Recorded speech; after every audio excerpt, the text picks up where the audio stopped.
السلام علیکم ورحمۃ اللہ وبرکاتہ۔ میں ہوں سید عبدالوہاب شرازی اور آپ دیکھ رہے ہیں نقطہ گائیڈس چینل۔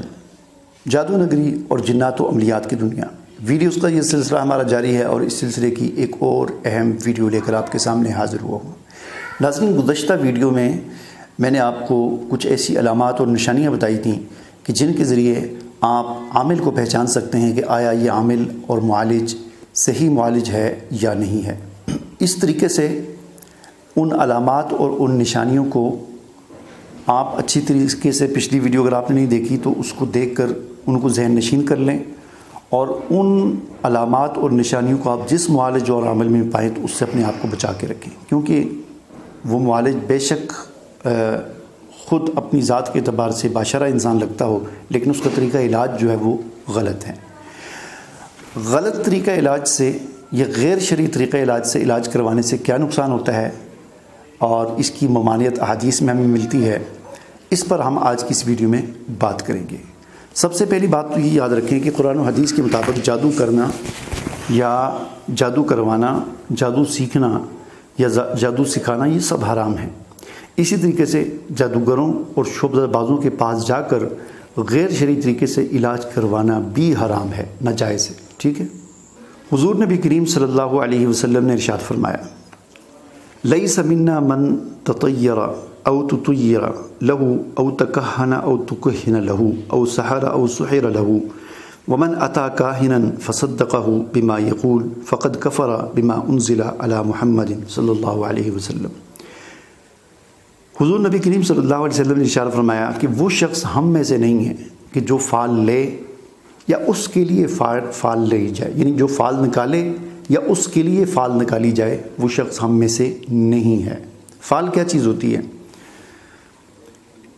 فال کا پرانا طریقہ تو یہ ہوتا تھا کہ کچھ حروف لکھے ہوتے تھے، علی با تا سا جیم، یعنی یا تک لکھا ہوتا تھا، تو آپ آنکھ بند کر کے اس میں انگلی رکھتے تھے اور پھر ہر حرف کے آگے جو ہے لکھا ہوتا ہے۔ مثلا آپ کی انگلی جیم پر آ گئی تو آگے اس کی ڈیٹیل لکھی ہوتی تھی کہ جیم پر آئی تو یہ ہوگا، یہ ہوگا، یہ ہوگا، ٹھیک ہے۔ یہ فال نکالنے کا پرانا طریقہ ہوتا تھا۔ اور بدقسمتی ہماری یہ دیکھیے، بدقسمتی ہماری یہ دیکھیے، بدقسمتی ہماری یہ دیکھیے کہ ہمارے اس ملک کے خداداد پاکستان میں جہاں پر قرآن بورڈ کے نام سے علماء کا ایک بورڈ بھی بنا ہوا ہے، لیکن اس کے باوجود بھی قرآن چھاپنے والی کمپنیاں اس قسم کے فال نامے قرآن کے آخر میں شائع بھی کر رہی ہیں، لیکن کوئی پوچھنے والا نہیں ہے، نہ حکومت پوچھتی ہے اور نہ علماء کا قرآن بورڈ، پنجاب بورڈ جو ہے، پنجاب میں قرآن بورڈ کے نام سے ایک ادارہ بنا ہوا ہے جس میں بڑے بڑے علماء بیٹھے ہوئے ہیں، ان کی پتہ نہیں نظر نہیں گزری اس پر یا کیا، یا ان کے اختیارات نہیں ہیں،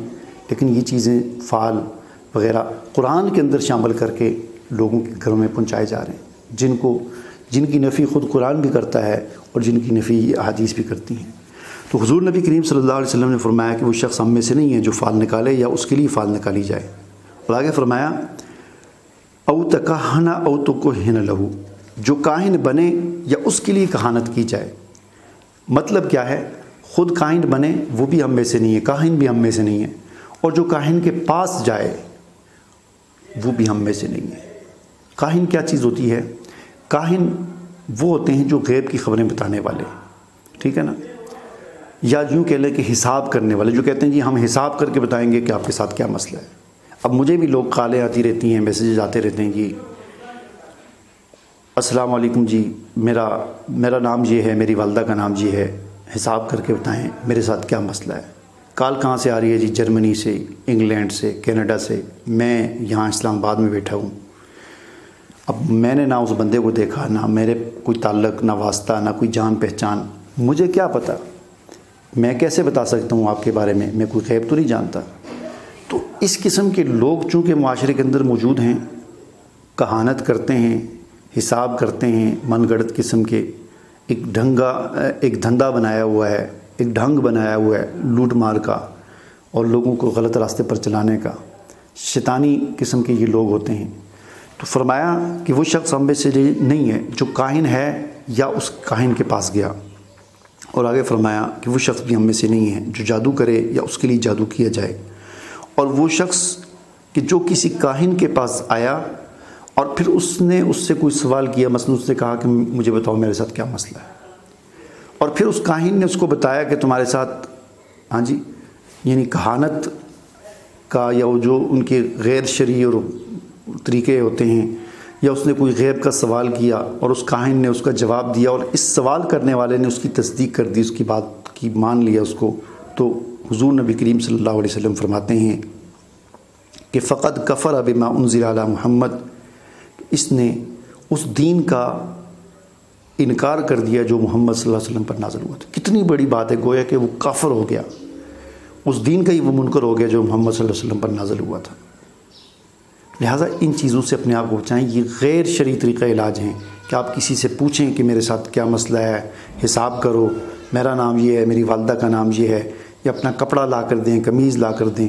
یہ سب غیر شرعی اور غیر قانونی چیزیں اسلام کے اعتبار سے حرام ہیں، ناجائز ہیں۔ ان کے اندر پڑھنے سے مسائل آپ کے حل نہیں ہوں گے بلکہ وہ زیادہ خراب ہوگے۔ اسی طرح ایک اور بڑا اہم مسئلہ وہ یہ ہے کہ بعض لوگ یہ کہتے ہیں کہ جادو ہمارا، ہم نے بڑے وظیفے کیے، بڑے ذکر اذکار کیے، جادو ہمارا نہیں ٹوٹ رہا۔ لہٰذا بعض اوقات وہ کسی جادوگر کے پاس چلے جاتے ہیں تو جادوگر کہتا ہے بھائی جادو کو جادو کے ذریعے توڑا جا سکتا ہے، جادو کو کسی اور ذریعے سے نہیں توڑا جا سکتا۔ پہلی بات تو یہ یاد رکھنی چاہیے کہ آپ کو کیا پتہ کہ آپ پر جادو ہے یا نہیں ہے۔ اب لوگوں کے ساتھ لوگوں پر جادو کیسے ہوتا ہے؟ لوگوں کو کسی کا کاروبار خراب ہو گیا، دکان نہیں چل رہی، اب دکان نہیں چل رہی وہ اس کی اپنی کوئی غلطی ہے، اس کو دکان چلانے کا طریقہ ہی نہیں آتا، لیکن وہ کہتا ہے شاید مجھ پر کسی نے جادو کر لیا۔ وہ کسی عامل کے پاس چلا جاتا ہے، جس عامل کے پاس بھی جائیں وہ اس نے یہی کہنا ہے کہ آپ پر جادو ہے، آپ پر بندش ہے، آپ پر یہ ہے۔ پھر کیا حال ہے جی؟ اس کا حال یہ ہے کہ ہم ایک عمل کریں گے، تو وہ جادو ہی کے عمل کوئی کرتے ہیں۔ تو جادو کا توڑ جادو کے ذریعے کرنا یہ قطعاً ناجائز ہے، اس کی شریعت میں کوئی گنجائش نہیں، کیونکہ پیشاب کو پیشاب کے ساتھ نہیں دھویا جا سکتا۔ پیشاب کو آپ دھونا ہے تو صاف پانی کے ساتھ ہی دھویا جائے گا، پیشاب سے صاف نہیں ہوتا، ٹھیک ہے؟ تو حضور نبی کریم صلی اللہ علیہ وسلم سے بھی اس بارے میں دریافت کیا گیا کہ جادو کا علاج جادو کے ذریعے کرنا، تو آپ علیہ السلام نے فرمایا کہ ہوا من عمل الشیطان، ابو داؤد، کہ یہ شیطان کا عمل ہے، شیطانی عمل ہے، یہ جائز نہیں ہے۔ اسی طرح سیدنا ابن مسعود رضی اللہ تعالیٰ عنہ کہتے ہیں ان اللہ لم یجعل شفاءکم فیما حرم علیکم، صحیح بخاری، کہ بے شک اللہ تعالیٰ نے جو چیزیں تم پر حرام کی ہیں ان میں تمہارے لیے شفا نہیں رکھی۔ اور آپ صلی اللہ علیہ وسلم نے ارشاد فرمایا کہ يدخل الجنة من امتی 70,000 بغیر حساب هم الذین لا یسترقون ولا یتطیرون وعلی ربهم یتوکلون۔ حضور نبی کریم صلی اللہ علیہ وسلم نے ارشاد فرمایا میری امت میں سے 70,000 لوگ بلا حساب کتاب جنت میں داخل ہو جائیں گے۔ یہ وہ لوگ ہوں گے جو نہ جھاڑ پھونک کرواتے ہیں، نہ فال لیتے ہیں، بلکہ اپنے رب پر بھروسہ کرتے ہیں۔ لہٰذا ہمیں اپنے رب پر بھروسہ کرنا چاہیے۔ ہمیں علاج کے لیے ان طریقوں کو ضرور اختیار کرنا چاہیے جن کی شریعت میں گنجائش اور جائز ہیں۔ ہمیں قرآن کے ساتھ اپنا تعلق مضبوط کرنا چاہیے، قرآن کو پڑھنا چاہیے، جو پچھلی ویڈیوز میں نے بتا دیا۔ طہارت کی حالت میں ہم رہیں، فرائض کا اہتمام کریں، ذکر اللہ کریں، مسنون اذکار صبح شام کے اور باقی موقع محل کے ہم ان کا اہتمام کریں، یہی طریقہ علاج ہے، ٹھیک ہے؟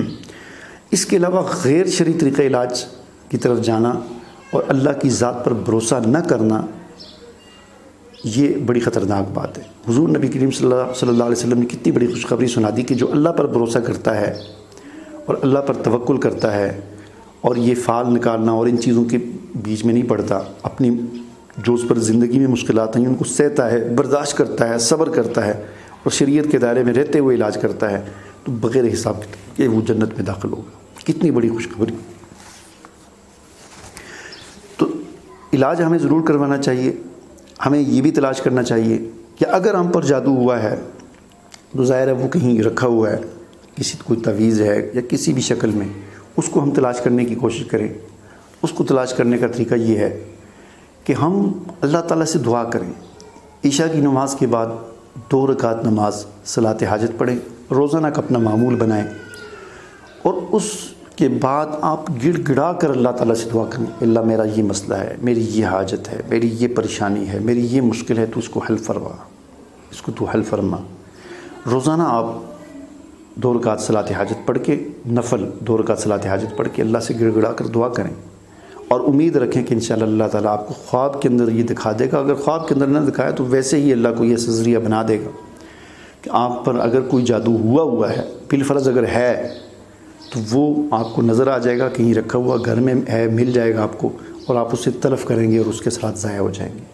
اور اگر نہیں ہے، اور اکثر میں نے دیکھا ہے کہ لوگوں کے ساتھ جادو کے مسائل نہیں ہوتے، ان کے ساتھ صرف مسئلہ یہ ہوتا ہے کہ وہ کسی غلط عمل کے پاس چلے گئے پہلی مرتبہ، اور اس نے بس ان کو کہہ دیا کہ تم پر جادو ہے، تو وہ بات ان کے ذہن میں بیٹھ گئی کہ اب ہم پر جادو ہے، جادو ہے، جادو ہے۔ بس یہ بات ان کے صرف ذہن میں بیٹھی ہوتی ہے، ان پر ہوتا کچھ بھی نہیں ہے۔